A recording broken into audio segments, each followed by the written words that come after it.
우리 지난주 암송구절 보겠습니다. 제가 일부 예배 때는 까먹었습니다. 계속 실수를 하고 있습니다. 제가 전에는 사회를 꽤 잘 봤는데요. 오랜만에 하니까 많이 틀립니다. 이해해 주십시오. 지난주 암송구절입니다. 함께 할까요? 시작. 그러므로 모든 더러운 것과 넘치는 악을 내버리고 너의 영혼을 능히 구원할 바 마음에 심려진 말씀을 온유함으로 받으라.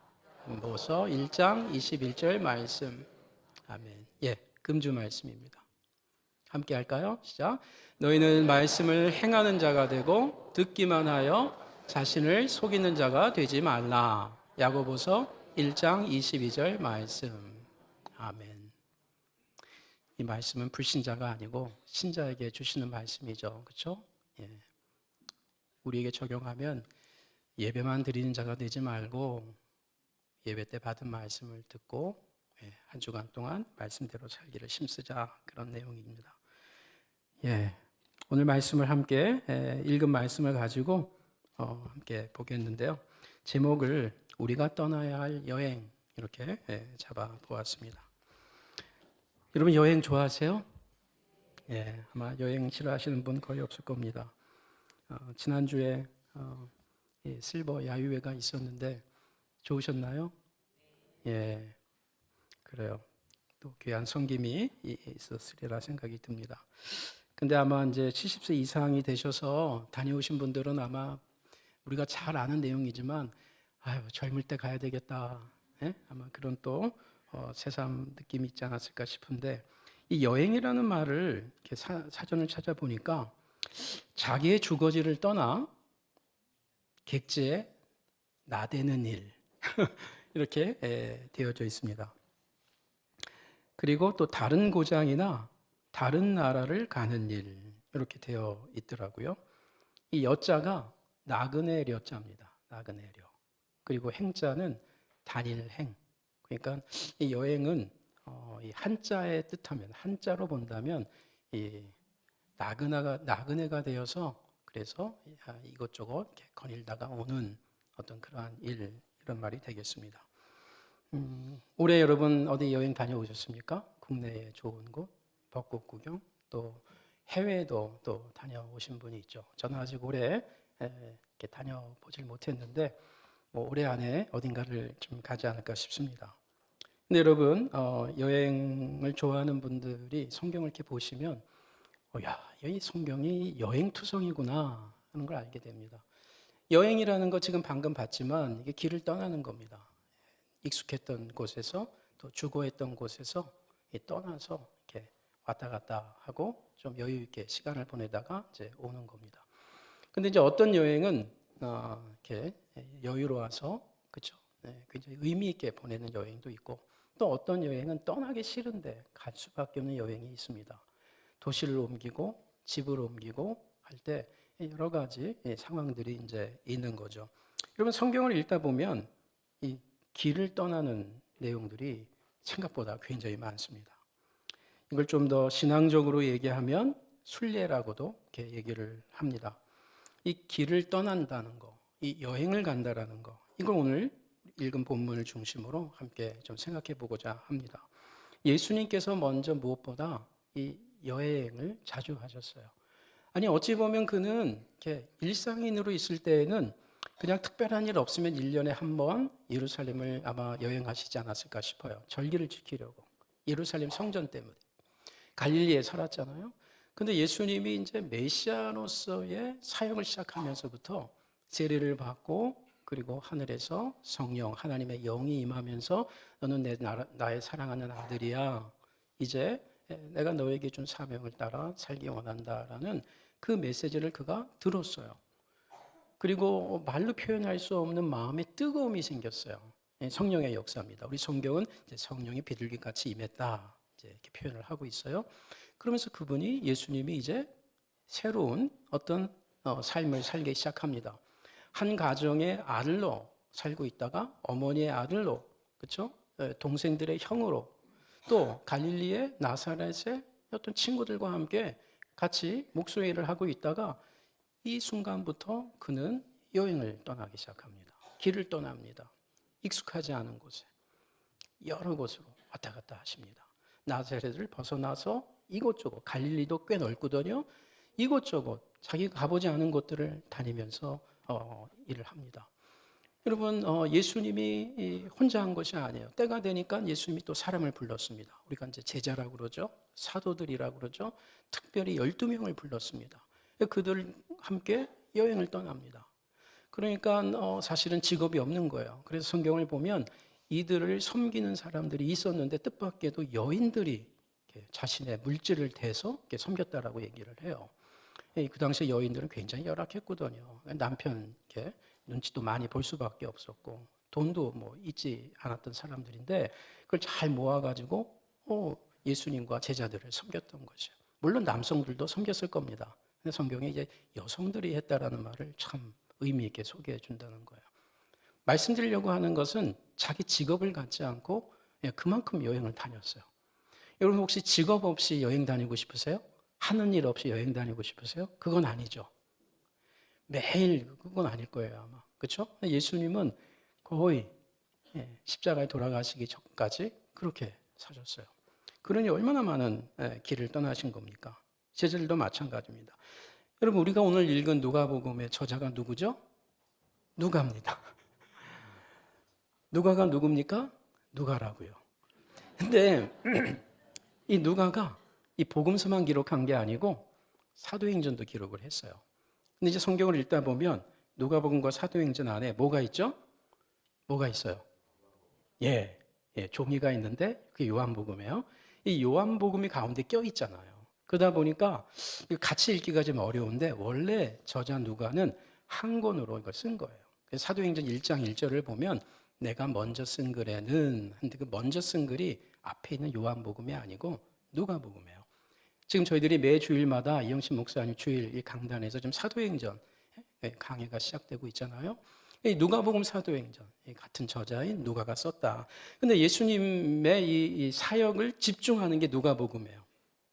그리고 사도행전은 피부적으로는 예수님을 믿게 된 제자들, 베드로, 야고보, 요한, 뭐 나중에 바울 이런 제자들이 또 하는 사역을 집중하고 있어요. 예수님의 여행이 자주 나오는 곳이 누가복음이고 오늘 우리의 주제로 보면 사도행전은 제자들의 여행투성이가 사도행전이다. 이렇게 생각하면 뭐 큰 잘못이 없어요. 그런데 여러분 예수님이 여행을 가시니까 제자들도 여행을 떠나는 거예요. 근데 이 여행을 왜 하고 무엇 때문에 하냐가 더 중요하죠. 왜냐하면 예수님이 여행은 해외를 가신 적이 없어요. 예수님은. 그래서 제자들은 해외도 다니거든요. 그러니까 예수님을 따라간다는 게 꼭 팔레스타인 안에서 그 안에서만 따라가는 게 아니에요. 그렇죠? 그러니까 의미가 중요한 거예요. 예수님이 무슨 목적으로 여행을 했나? 무슨 가치를 갖고 길을 떠나서 사셨는가? 그 가치가 계속해서 확장되는 거예요. 지리적으로, 공간적으로. 그래서 누가복음 사도행전은 그런 점에서 이 여행 기사가 빼곡하게 있는 것입니다. 오늘 우리가 읽은 누가복음은 그런 점에서 예수님과 제자들이 함께 여행하는 중에 이제 새로운 지점으로 나아가는 길목이에요. 이게 9장에서 의미 있게 나옵니다. 근데 그 9장에서 갈릴리를 떠나기 직전에 이제 9장부터는 갈릴리를 떠나요. 근데 떠나기 직전에 예수님이 마지막에 아주 의미 있게 제자들에게 질문을 합니다. 사람들이 나를 누구라고 하는 것 같아? 하면서 묻습니다. 그러니까 이 얘기 저 얘기를 하죠. 그러니까 예수님이 제자들에게 계속 함께 살고 따라다니고 함께 먹고 그렇죠? 마시고 잠자고 했던 그 바로 12 제자들을 중심으로 근데 너희는 나를 누구라고 하니?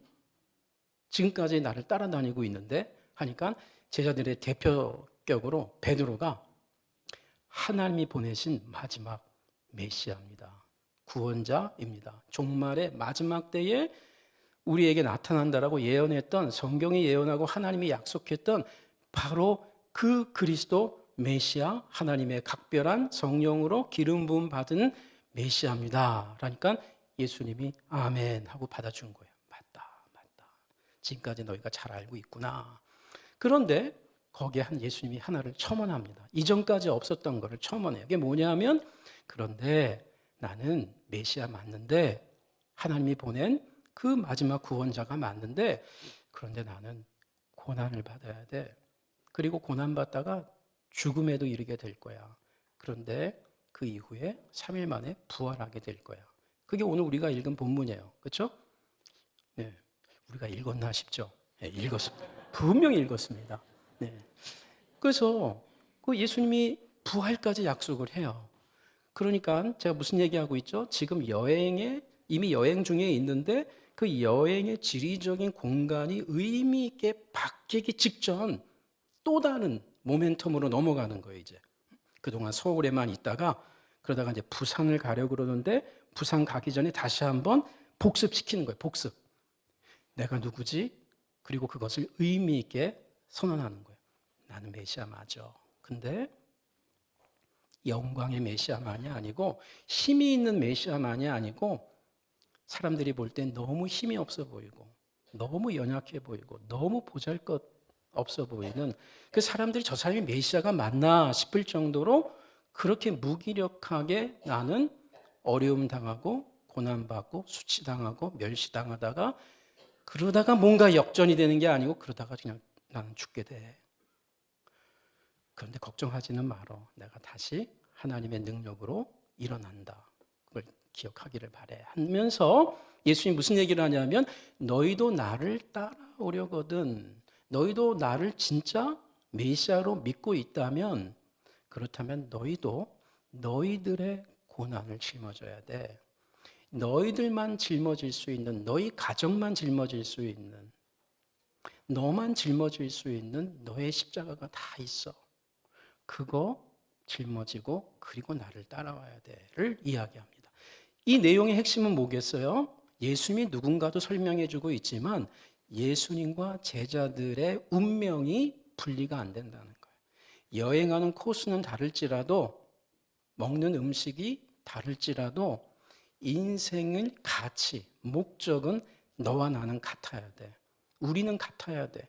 교회라면 같아야 돼. 교단이 달라도 침례교든 감리교든 장로교든 오순절 교단이든 예수님을 주님으로 영접한 자라면 같은 운명을 가진 거야. 인생의 목적이 같은 거야를 얘기하는데 그 인생의 목적이 뭐라고요?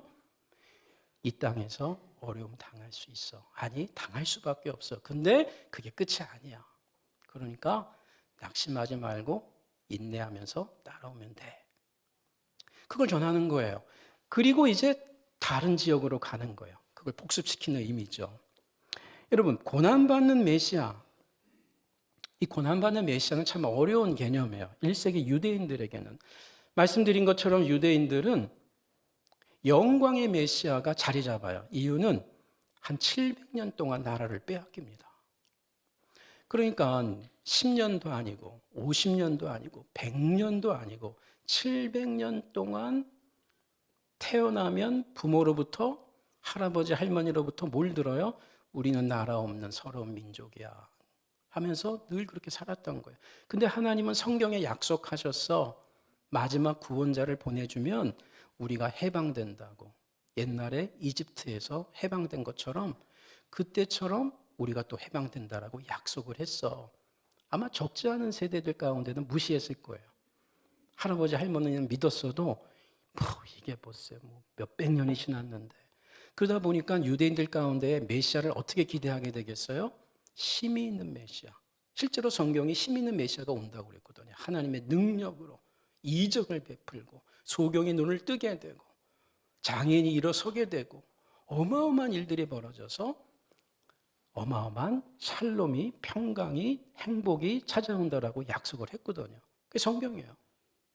우리가 말하는 구약 성경인데 그 당시에는 신약 성경이 아직 안 쓰여졌기 때문에 그냥 성경 한다고요. 그 성경이 다 약속된 거예요. 유대인들이 그걸 믿었죠.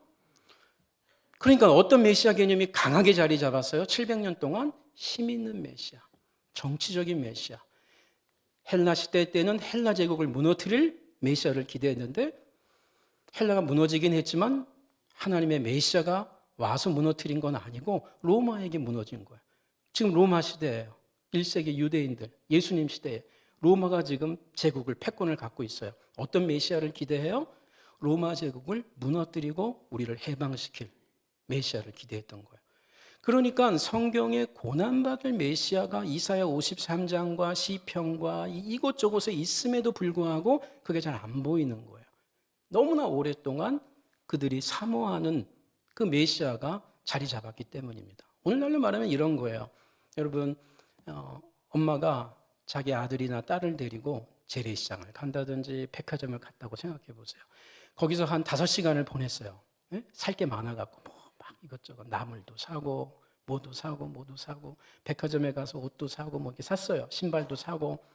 근데 초등학생 1학년 아이가 가서 뭘 보고 왔니? 그러면요, 엄마가 본 거와는 전혀 달라요.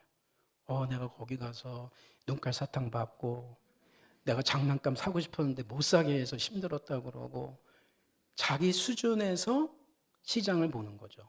자기의 관심 속에서 백화점에서 5시간을 돌아다녀도 안 들어와요. 알지도 못하고. 그렇죠? 여러분, 성경을 우리가 이렇게 편식으로 읽을 수가 있어요.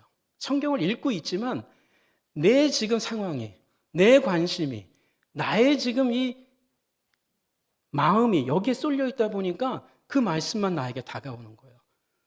이건 나쁜 것은 아닙니다. 어쩔 수가 없어요. 근데 이제 잘하는 거죠. 이 어린아이가 초등학생 1학년이 1학년으로 해서 큰일 나는 건데 잘하면 되는 거예요. 잘하면 된다는 거예요. 그런데 교회 나온 지 10년, 20년이 됐는데도 내가 좋아하는 말씀이 여전히 똑같아요. 여전히 똑같아요. 그럴 수 있어요. 저는 그건 나쁘다고 보지 않아요. 그런데 다른 말씀이 계속 안 다가오면 그건 좀 고민해 보셔야 된다는 거예요. 유대인들은 지금 고난의 메시아가 성경에서 삭제되어져 버린 거예요. 그러니까 영광의 메시아만 갖고 있는 예수님 걸 교정시켜 주는 거예요. 교정시켜 준 겁니다. 여러분, 우리의 죄는 율법으로 가능합니다. 율법을 내가 잘 지키면 우리의 죄가 해결된다고 그들은 믿었어요. 그러니까 메시아가 오시면 우리는 걱정하지 마시고 우리가 감당할 수 있는 저 제국들을 좀 물질러 주세요. 그 메시아를 신앙했던 겁니다. 잘 안 들리고 안 보였던 거죠. 우리가 물어볼 것이 여기에 있는 겁니다. 우리가 지금 예수님을 믿고 따라가는데 여러분들이 10대든 20대든 40대든 50대든 70대든 80대든 예수를 믿은 지 10년이 됐든 20년이 됐든 여러분 삶 속에서 어떤 예수님을 만났을 거예요. 어떤 상황에서, 어떤 계기 가운데 믿는 가정에서 태어난 분일지라도 더 예수님이 나한테 살갑게 의미 있게 다가온 때가 있을 거예요. 그 상황에서 만난 예수님이 여러분에게 굉장히 깊이 각인되어 있습니다. 그 예수님, 그 신앙을 소중히 여겨야 돼요. 그때 은혜 받은 말씀을 소중히 여겨야 돼요. 그런데 그 말씀만 성경이 아니라는 거예요. 그때 내가 만난 예수님만, 하나님만 성경이 하나님이 아니라 하나님은 더 커요. 더 넓어요. 더 높아요. 그래서 우리가 계속 알아나가야 돼요. 마치 여러분들이 성장하면서 부모를 알아나가듯이 나중에 부모님이 돌아가시고 난 다음에 부모님이 이런 마음이었겠구나를 내가 80대가 돼서 또 알 수 있는 거예요. 그렇죠? 우리는 지금 잘하고 있고 성장하고 있지만 부모님들은 다 과거에, 거의 과거에 과거. 우리는 미래를 만나보지 못했어요. 그래서 내리사랑은 어쩔 수가 없는 것 같아요. 제가 말하려고 하는 건 이거예요. 하나님을 우리가 부모님만큼 알 수 있겠어요? 부모님도 알기가 어려운데 하나님 계속 알아야 된다. 오늘 4월 마지막 주일에 2025년에 여러분이 그동안 믿고 알고 있었던, 체험했던 그 귀한 하나님, 그 귀한 하나님의 말씀 소중히 여기셔야 됩니다. 그런데 그 예수님이 지금 어떤 색깔로 굳어졌습니까? 그 예수님으로 너무 확고하게 그 예수님 외에는 다른 예수님은 보이지 않을 수도 있다는 거죠. 그리고 내가 아는 만큼 따르게 됩니다. 내가 믿는 만큼 따르게 됩니다. 내 예수님에 대한 수준만큼 내 신앙생활을, 내 일상생활을 하게 된다는 거예요. 여러분이 부모님을 못 믿으면요, 부모님이 해주는 음식도 먹을 수가 없어요. 못한 거 아니야? 뭐 이렇게. 예? 그러니까 내가 안 먹어본 음식도 우리 먹을 수 있잖아요. 언제 먹어요? 내 엄마가 해준 거니까 먹을 수 있는 거예요. 여러분, 하나님에 대해서 우리가 알아나가고 더 신뢰가 생길 때 이전에 내가 하지 못했던 순종들이 생기는 거예요. 해볼 수 있는 거예요. 신실하신 분이니까. 여러분, 이것이 우리가 하나님을 알아나가고 예수님을 알아나가는 거예요. 자, 지금 예수님의 그 가는 길, 우리가 지금 따라가야 되는데 내가 예수님을 아는 것만큼, 이해하는 것만큼 따라갈 수밖에 없다. 그런 점에서 여러분, 1세기에 예수님을 믿은 사람들이 초기에 유대인들이었지만 점점 시간이 지나면서 유대인들은 예수님을 거절합니다. 그리고 유대인들이 아닌, 이스라엘 사람들이 아닌 비이스라엘, 즉 이방인들이 예수님을 더 많이 믿게 돼요. 점점점. 지금은 뭐 말할 나위가 없죠. 이스라엘 사람들, 예수 믿는 사람들 거의 없습니다. 아주 소수입니다. 여러분, 왜 이런 일이 이미 1세기에 벌어졌을까요? 그들이 성경을 알기 때문에 그래요. 성경을 아는데 그 성경이 자기들의 상황 속에서 성경을 알고 있다 보니까 성경대로 성경을 아는 게 아니니까 이런 내용은 거절해 보는 거예요. 편식하고 선택적으로 성경을 받아들이니까 고난받을 메시아는 받아들이지 않는데 이방인들은 성경을 모르니까 아멘하고 받아들이는 거예요. 은혜 되시죠? 야, 그럼 내가 성경을 몰라야 되겠네. 맞아요, 맞아요. 여러분, 성경 모르는 게 날 때가 있어요. 언제요? 좋은 교회에 오시면 성경 모르는 게 훨씬 나아요. 애매하게 하는 것보다 훨씬 낫습니다. 그런데 성경을 좀 안다고 하는 분들은 저건 아니야, 이건 아니야. 예? 이성으로 저런 걸로. 근데 여러분, 예수님을 알고 난 다음에, 성경을 알고 난 다음에 1년 지나고 2년 지나고 3년 지나면 아까 말씀드린 대로 업데이트가 일어나야 돼요. 업그레이드가 일어나야 돼요. 그렇죠? 그러니까 처음에 성경 몰라도 된다는 거지 이미 1년 이상 됐는데 여전히 성경이 깜깜하다 그러면 좀 고민하셔야 돼요. 아시겠죠? 예.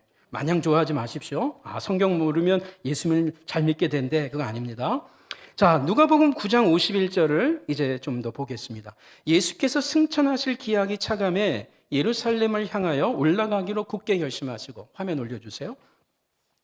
9장 51절에 아까 말씀드린 대로 예수님께서 이제 갈릴리 사역을 끝내고 예루살렘으로 나아가려고 하는 건데, 이 9장 51절부터 19장 44절까지가 소위 말하는 여행기사예요. 다 여행이지만 특별히 갈릴리도 아니고 예루살렘도 아닌 그 공간, 지리적인 공간에서 벌어지는 일들이라고요. 그러면 19장 45절에 가서야 예루살렘 성전에 비로소 도착하고 들어가기 시작합니다. 그때부터는 예루살렘이에요. 그러면 여러분, 누가복음은 최소한 3개의 큰 구조로 되어 있어요. 이게 사실은 마태복음, 마가복음도 마찬가지예요. 처음에 뭐예요? 갈릴리에서 사역하시다가 그리고 맨 마지막엔 예루살렘에서 끝나요. 그리고 그 중간에는 뭐예요? 갈릴리도 아니고 예루살렘도 아닌 그 주변에서 다니는 일들이 소개가 되어 있어요. 이것이 누가복음의 9장부터 19장의 이 내용이에요. 지금 예수님이 바로 갈릴리를 떠나기 직전에 이 얘기를 너희는 나를 누구라 하느냐, 나를 따라오려거든 십자가를 지고 나를 따라와야 된다, 이 말을 했다는 거죠. 그렇죠? 그런데 여러분, 이 지리적인 구조를 원래 예수님은 왔다 갔다 하셨어요. 갈릴리에서 예루살렘으로 왔다 갔다 하셨는데 왜 마태, 마가, 누가, 특별히 누가는 이것을 직진으로, 일직선으로 예수님의 사역을 소개했을까? 역사적으로는 왔다 갔다 했지만 이 성경 안에 메시지를 주려고 그걸 부정하는 게 아니고 몰라서가 아니고 일부러 갈릴리에서부터 예루살렘까지 일직선으로 그냥 가는 거예요. 그리고 그 사이에 뻥 뚫린 여행기사가 있는 거예요. 갈릴리도 아니고 예루살렘도 아닌. 여러분, 이 책이 구약의 무슨 성경을 기억나게 합니까? 출애굽기. 출애굽기를 보시면 이집트에서 가나안까지 가는 일직선이에요. 역사적으로 이스라엘 백성들이 모세와 함께 왔다 갔다 한 게 아니에요. 일단 이집트에서, 애굽에서 나옵니다. 그 다음부터 가나안까지 들어가는 거예요. 그 광야에서 빙빙빙빙 돌기는 하지만 이집트로 다시 돌아가진 않아요. 여러분, 이집트를 나온다는 건 뭐예요? 신약적으로 옛 생활을 버리고 그 애굽의 종노릇했던 삶, 어둠의 삶을 버리고 이제 빛으로 나오는 거예요. 그래서 장자들이 죽는 사건이 여러분 이 출애굽할 때 마지막 재앙 중에 하나입니다. 캄캄한 밤에 여러분 재앙이 시작되는데 이스라엘 백성들은 그 캄캄한 밤이 뭐가 돼요? 해방의 날이 되는 거예요. 빛의 날이 되는 거예요. 이 어둠의 시절을 이제 끝내고 이제 이집트를 나오는 거예요. 이집트가 아무리 잘 살고 좋은 나라고 돈이 많고 금이 많아도 거기는 뭐예요? 자유가 없는 거예요. 자유가. 노예의 삶이에요. 그런데 이집트를 나오면 배가 고프고 힘이 들고 내 집도 아니고 그렇죠? 또 옮겨야 되고 또 이사해야 되고 또 여행 가야 되고 이 여행은 좋은 여행이 아니죠. 눈물의 여행이에요. 그런데 여기 뭐가 있어요? 자유가 있어요. 우리가 자유인이 됐다라는 거예요. 이것을 40년 동안 하는 거예요. 그리고 마침내 가나안 땅에 들어가는 겁니다. 이게 바로 출애굽기, 레위기, 민수기, 신명기, 여호수아까지 가는 거예요. 여러분 모세가 이들을 이끌고 가죠. 그리고 하나님께 선물을 받아요. 두 개의 큰 선물을 받아요. 하나는 뭐죠? 십계명과 토라, 율법을 받아요. 말씀을 받아요. 왜요? 이제 이렇게 살라는 거예요. 이집트에서 살던 데도 살지 말고 이제 자유인이 됐으니까 하나님의 백성이 됐으니까 이제 이집트 제국의 백성이 아니고 하나님 나라의 백성이니까 하나님 나라 백성답게 살 수 있는 메시지를 주는 거예요. 성경을 준 거예요. 그리고 하나님이 또 뭘 주죠? 모세를 통해서 성막을 줘요. 오늘날만 교회 거룩한 텐트를 줘요. 그곳은 뭘 하는 거예요? 아무리 바쁘고 힘들어도 거기서 예배드리라는 거예요. 예배드리고 거기서 죄 용서받고 다시 씻음을 얻고 그렇죠? 제물을 드리고 희생 제사를 드리고 거기서 샬롬을 다시 받고 함께 교제하고 힘을 얻고 또 일주일 열심히 살고 그 성막이에요. 거룩한 막. 그게 예배예요, 오늘날. 그렇죠? 그러니까 율법과 성막을 받았어요. 그리고 그걸 중심으로 가는 거예요. 가면서 무슨 일이 벌어져요? 모세가 어마어마한 기적을 베풀죠. 다시 돌아가고 싶으니까. 왜? 힘들거든요. 자유인은 됐지만 먹는 게 변변치 않고 입는 것도 변변치 않고 힘이 들어요. 다시 돌아가고 싶은 마음이 있는 거예요. 그러니까 하나님이 모세를 통해서 어떻게 위로해 줘요? 메추라기도 주고 만나도 보내주고 물도 보내주고. 근데 이게 어마어마한 기적이에요. 이게 어마어마한 기적이에요. 없는 거가 막 생기는 거예요. 하늘로부터 임하는 선물들이에요. 여러분 예수님이 이 사역을 시작하면서 특별히 갈릴리를 떠나면서부터 어마어마한 말씀을 시작하세요. 제자도의 메시지 나를 따라오려거든 어마어마한 말씀을 주세요. 토라가 선포된다는 거죠. 너희는 이렇게 들었어 나는 너희에게 말하노니. 그리고 예수님이 친히 거룩한 텐트 성막 성전이 되셔서 죄를 용서하시는 거냐? 길가에서. 성전에 가야만 용서받았던 대제사장에 의해서 용서받았던 죄를 예수님은 그냥 길가에서 예루살렘 올라가는 길가에서 죄를 용서하고 기적을 베풀고 소경의 눈을 뜨게 하고 오병이어의 사건을 일으키고 만나와 메추라기를 연상시켜주고 그렇죠? 이게 다 마태, 마가, 누가, 요한복음이 말하고자 하는 거예요. 뭐예요? 예수님이 우리에게 제2의 모세로 왔다. 제2의 모세가 왜 중요하냐? 성경이 메시아가 오면 그는 모세와 같은 선지자가 올 거라고 그들은 믿었어요. 왜?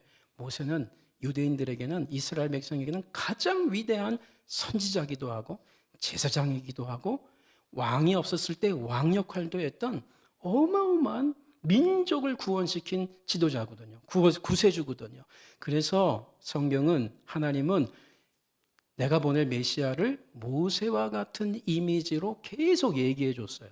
그리고 실제로 예수님이 이 땅에 오셔서 모세처럼 일을 하셨어요. 그래서 이제 되시죠. 예수님이 갈릴리, 예루살렘까지 직전 구조는 출애굽기와 여호수아까지를 연상시켜 주는 거예요. 제2의 모세로 오신 메시아가 맞다. 그러면 여러분, 우리가 고민할 것이 이것입니다. 오늘 우리는 어떤 여행을 떠나야 되는가? 그 당시 이스라엘 백성들도 여행을 떠났어요. 새 언약 백성으로. 예수님의 시대 때 새 언약 백성으로 떠났습니다. 우리는 어떤 여행을, 어떤 길을 떠나야 될 것인가? 라고 하는 고민입니다. 성경을 조금 더 보니까 이 출애굽기 여호수아서까지만이 아니고 창세기부터 요한계시록이 여행이에요. 길을 떠나는 거예요. 아담이 범죄해서 본의 아니게. 그렇죠? 에덴을 떠납니다. 에덴의 동쪽으로 갑니다. 아브라함이 창세기 12장 모든 이스라엘 백성의 조상 갈대아 우르를 떠나 가나안으로 내려옵니다. 아브라함의 후손 이삭, 야곱이, 요셉의 그 가족들이 이집트로 내려가죠. 거기서 정착했습니다. 세월이 꽤 지났습니다. 그리고 그들이 이제 다시 가나안으로 올라갑니다. 가나안에서 이스라엘 백성들이 정착하게 됩니다. 다윗 시대가 열립니다. 그리고 나라가 분열됩니다. 북쪽, 남쪽이 갈라집니다. 우리나라와 매우 유사하죠. 그리고 북쪽 이스라엘이 아수르라는 아시리아 대제국에 의해서 무너집니다. 그들이 아시리아로 끌려갑니다. 옛날에는 남쪽, 그렇죠? 서쪽, 서남쪽인 이집트로 끌려갔다면 이제는 뭐예요? 세월이 지나서 동북으로 끌려갑니다. 그렇죠? 그리고 남쪽 유다도 멸망합니다. 어디로 끌려가요? 바벨론으로 끌려갑니다. 페르시아 시대까지. 그리고 나중에 시간이 되어서 하나님의 은혜 가운데 에스라, 느헤미야, 스룹바벨에게 이스라엘의 포로가 다시 예루살렘으로 포로들이 귀환합니다. 큰 여행이죠. 큰 길을 떠나는 거죠. 그리고 예수님의 때에 예수님이 상징적으로 갈릴리에서부터 예루살렘까지 길을 떠나면서 여행을 보여줍니다. 그리고 그 제자들이 로마까지 떠납니다. 로마에 임한 복음이 시간이 지나면서 독일로, 프랑스로, 스페인으로, 네덜란드로, 노르웨이로 배를 타고 영국으로, 그 영국에서 시간이 지나 미국으로, 새로운 대륙 미국으로 그 복음이 여행을 갑니다. 시간이 지납니다. 그 미국에서 복음이 아프리카로, 아시아로, 남미로, 그리고 그 아시아 중에 대한민국에, 조선 땅에 임합니다. 조선의 평양에 임하고 부산에 임했던 그 복음이 각 도시로 퍼집니다. 그리고 전쟁이 일어나고요. 6.25 전쟁이 일어나고 그 6.25 전쟁 가운데 평양에 내려왔던 적지 않은 성도들이, 초록 성도들이 부산에서 하나님 앞에 기도하고 회개운동을 벌입니다. 고려교단이 출발입니다. 고신교단의 출발입니다. 거기서 복음이 다시 부산에서 광주로, 부산에서 강원도로, 부산에서 서울로, 서울에서 은혜교회가, 은혜교회에서 여러분이, 여러분의 부모님들이, 여러분의 할아버지가 예수를 믿고 지금 이 교회에서 태어난 아이들이 지금 청년이 되고 결혼을 했습니다. 여러분, 은혜교회가 이제 어디로 여행을 가야 되겠습니까? 이번 여름에 태국으로 간다고 합니다. 일본에 또 갑니다. 필리핀에도 갑니다. 단기 선교죠. 여러분, 그 선교에 못 가는 분들이 계시죠. 여러 가지 여건 때문에 가고 싶어도 실망하지 마세요. 여러분이 떠날 수 있는 여행이 있습니다. 여러분이 떠날 수 있는 길이 있다는 거예요. 그게 어떤 길인가요? 어떤 여행입니까? 저는 이렇게 적용하고 싶어요. 지금 현재 여러분이 살고 있는 그 안전지대, 좀 더 편안한 지대에서 조금 더 불편한 지대로 한 걸음 더, 두 발짝 더, 10걸음 더 나아가 보십시오. 그게 여러분이 떠날 수 있는 땅끝까지 가기 전에 땅끝의 출발로 출발할 수 있는 의미 있는 여행입니다. 여러분 가족 가운데 남편과 아내가 요즘 어떤 대화를 하십니까? 밥 먹자. 다 먹었니? 설거지는 네가 좀 해라 오늘은. 그래 내가 할게. 다 귀한 대화입니다. 다 귀한 대화예요.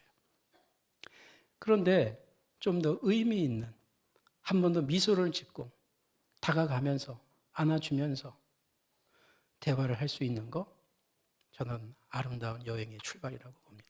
여러분이 익숙했던 그 지대에서 좀 불편한 말, 좀 어색한 말, 좀 하기 어려웠던 말들을 이제 해보는 그 시도가 아주 의미 있는 여행이 되는 것입니다. 그런 대화 가운데 내가 누구지? 내가 믿는 하나님은 어떤 분이지? 우리가 믿는 하나님, 우린 주일마다 빠지지 않고 예배를 드리고 있는데 왜 자꾸 주일마다 다투지? 예배 드리고 가는 차 안에서도 왜 다투지? 왜 이렇게 힘이 들지? 그럼 한번 생각해 보세요. 남편이 믿는 하나님과 아내가 믿는 하나님이 다른 하나님이 아니라면. 그러면서 여러분 주위를 돌아보는 겁니다. 내가 그동안 교회에서 말을 건네보지 못했던 성도가 있다면 한번 미소 짓고 손을 잡아주면서 지난주 어떻게 지내셨어요? 어디 계세요? 은혜교회 나오신 지는 몇 년 되셨어요? 제가 성함을 모르겠네요. 이름을 한번 알려주시겠어요? 이런 다가감이 여러분이 할 수 있는 멋진 이 봄날의 여행이 되는 겁니다. 중요한 것은 낯설면 돼요.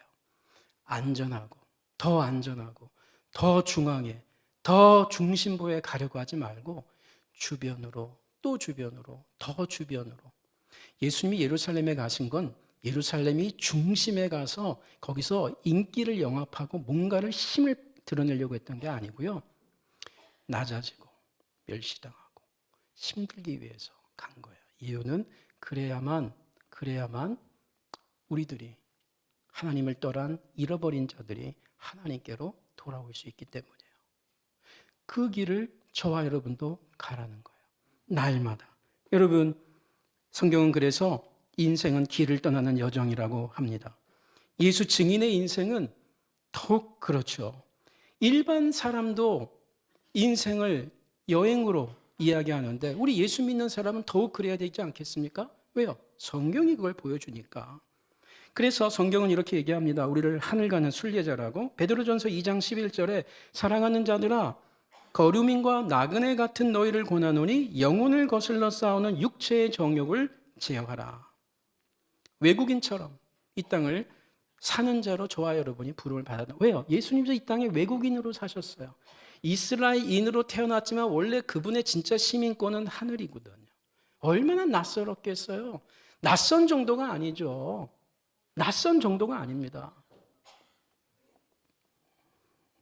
길을 떠난다는 것 낯설고 불편한 일입니다. 하지만 우리의 일상의 루틴을 벗어나기 때문에 뭔가 다른 생각을 할 수 있는 기회가 됩니다. 시간이 됩니다. 특별히 나를 다시 한번 돌아보게 되고요. 내가 믿는 하나님을 다시 한번 돌아볼 수 있는 그 기회가 낯선 땅에서 자주 벌어집니다. 실제로 단기 선교를 떠났던 우리 분들이 그곳에서 많은 체험과 감동을 받고 오는 것은 우연이 아닙니다. 왜요? 성경이 그걸 말해주고 있기 때문입니다. 교회 역사가 그걸 보여주고 있기 때문이에요. 일상을 벗어난 사람들이 자주자주 낯선 곳에 갔을 때, 낯선 직장으로 이것이 나에겐 불행한 일이라고 생각했는데 오히려 그 일 때문에 내 인생의 의미가 다시 새로워지는 거예요.